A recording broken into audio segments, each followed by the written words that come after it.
Hello and welcome to another video. In this video, we're going to be working on diameter of a binary tree. And in the problem, you're given the root of a binary tree and you want to return the length of the diameter. The diameter is the length of the longest path between any two nodes.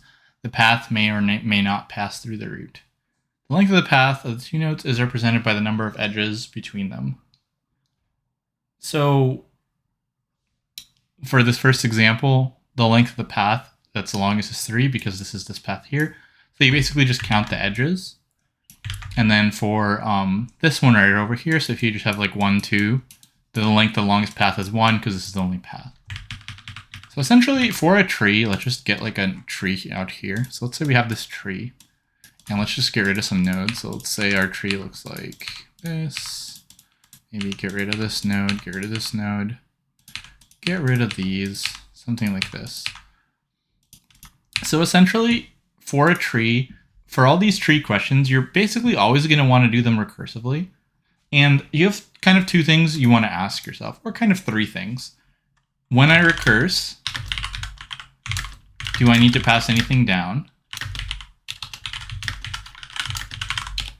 And then what do I do with my values in the node itself? And what do I return? And if you can answer these questions, and you basically have like most of these solutions. So when you recurse, do we need to pass anything down? Well, the thing is, the path you're going to have, like whenever you calculate a path, it's always going to be through a node as the center, right? So the longest path is always going to go through some node as the center of that path. And it's always going to be like a node and then its left, some kind of left path and its right path. Because you can kind of see pretty easily for a tree is the longest path is always going to go through like some node and its left and right side. Like for example, here, the path is this. So you can see this will be like the core of the path. And then you're going to have like its left side and its right side. And this will always be the case because you're never going to have a path like this or something. Because if you did have a path like this, well, you could always just take the left side as well, right? If there is a left side. So that's kind of the idea. So what do I pass down? This is nothing, right? Like we don't really need to pass down anything. But what do I do with my values? Like let's say we're at this node here. What we can calculate for the node is like what's the longest path we can build with this root as the center of the path, right? So like if this is the center of the path, like what's the longest path? So in this case, it's going to be this thing right here. And how do we do that? Well, that's pretty easy. We're gonna. This is what do I return, right? So whenever we return from nodes, we're gonna pass like what's the longest path containing that node that can be used for the nodes above. And let's kind of walk through how this would work. So let's say we just recurse down here to this node and we go to its children. So what should we return for a null node, right? Like let's say we recurse and then we go to like a null node. What's the length of that path? So that's pretty obvious, right? We just want to return 0. But what about, let's say we're at this node and we want to say like, okay, well, what do I want to return up to its parent? Well, you want to return up to the parent the longest path containing that node. So in this case, like for this node here, there's only one path up to the parent, and that's just going to be this, right? So we can just return 1 here. So we can return 1 over here. Similarly, we can return 1 over here. We can return 1 over here. And now, when we're at a node, the biggest path we can make with a node is just the sum of the left and the right. So if you think about it, like at this node, the biggest path we can make is the sum of the left and the right, which is nothing. So at this node, the biggest path we can make is nothing. But we can return, we're basically returning the biggest one of the two, and I'll kind of explain that more in detail. So we return 1 up here just because like this is nothing, and we have 1 here. So basically what you're going to be returning is you can only take one side, and I'll explain this in more detail, plus edge to parent. And what I mean by that is, so let's just say we have, let's go up to this example. So here we return 1. Let's go over here. So for this node here, this left side doesn't have anything, right? So this left side, that like when we recurse left, this is going to be 0 that we're passing back up. And now this right side is 1. So the longest path we can build with this root as like the vertex or the center of the path, right? Where this is like the top of the path and we go left and right. The longest path we can build here is 1. But let's say this actually could, like we could build something more. Like let's say this had 2 nodes.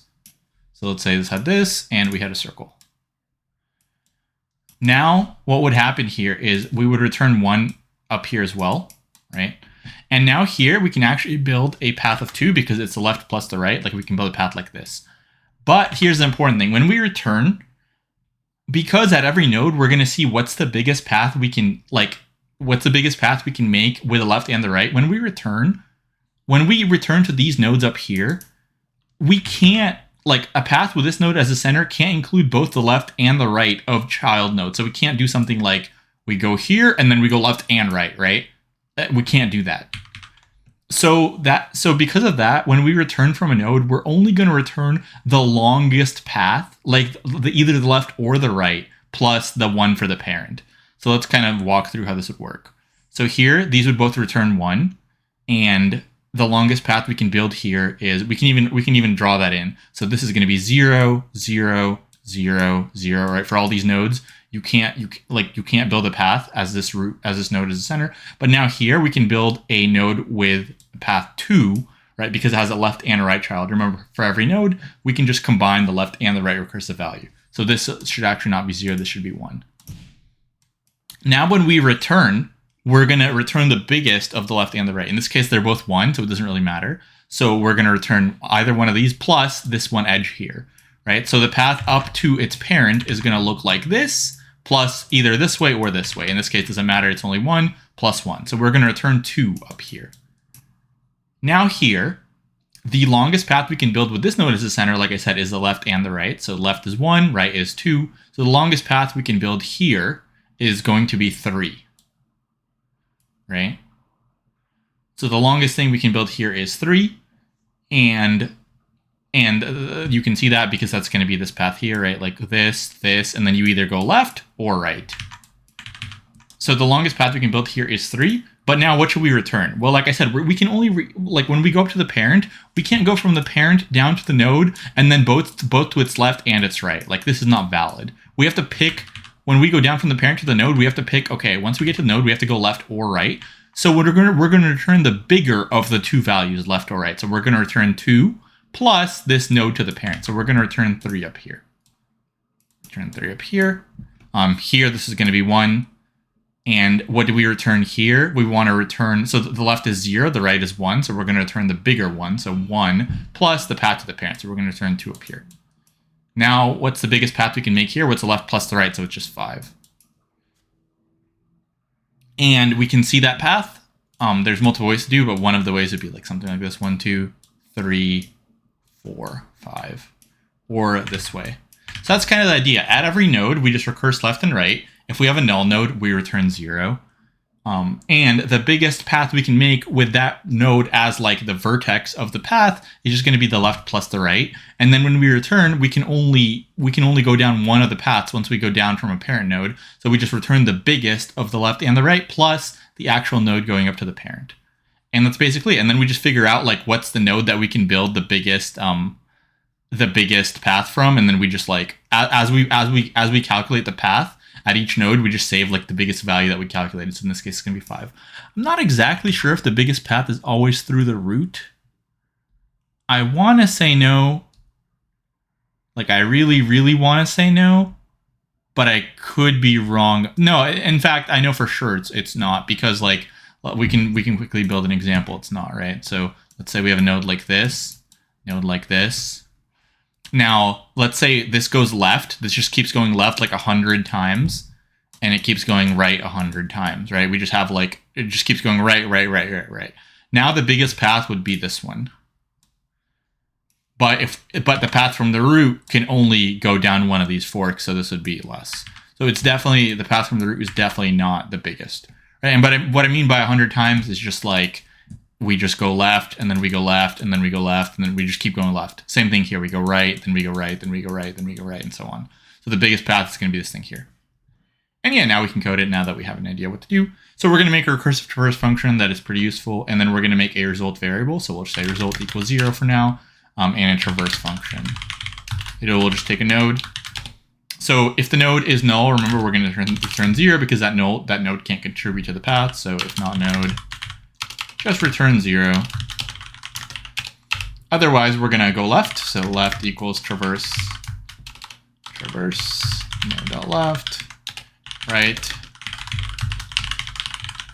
Now the path we can build at that node is left plus right. And then in this case, we're going to actually maximize the result to be the whatever the result value is and the path we can build now. So we can use non-local here to modify it, and then we can say result equals maximum of the old result plus or left plus right.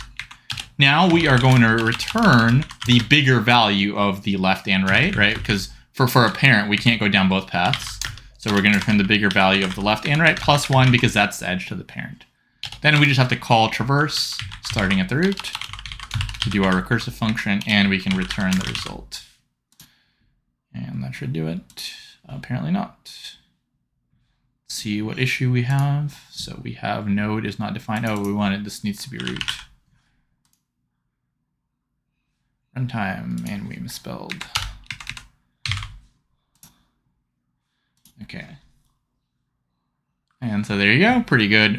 Yeah, these tree problems, I'd say this is like anywhere between an easy and a medium. Once you do enough tree problems recursively, it becomes really, really easy to do this kind of thing. Literally, you just ask those questions that I said. When I recurse, what do I need to pass down? When I return, what do I need to return? And what do I need to do in the node? So in this case, when we recurse, we don't need to pass down anything. When we return the maximum left and the right plus 1. And in the node, we just maximize the result with left plus right. Yeah, and I think recursion is like way easier to do like all these tree problems. So pretty much for every tree problem, the time we have to visit every single node. So basically the time for almost every tree problem will either be O of n, or you can say O of log n or something. You can argue like it depends on the height, depending on like if you're just going all the way down, like if you're only going down one path. In this case, because we have to visit down, or sorry, that's not the space will be either O of n or the height. Typically, I just say O of n because worst case it is O of n. But time, we do have to visit every node, so that's O of n for sure. Space, it's O of n, but you can't argue really quickly. Like let's say you had a tree like this. So if your tree was balanced, it would actually be O of like the height, because basically the space here is just the recursive stack calls. So here, this is going to be log n. But if your tree is completely unbalanced, it's going to be O of n. So that's why I said worst case, it's always going to be O of n, because if your tree is like this, then it's going to be O of n recursive stack calls. So yeah, you can say either O of n or maybe like O of the height of the tree. I think either one would be correct.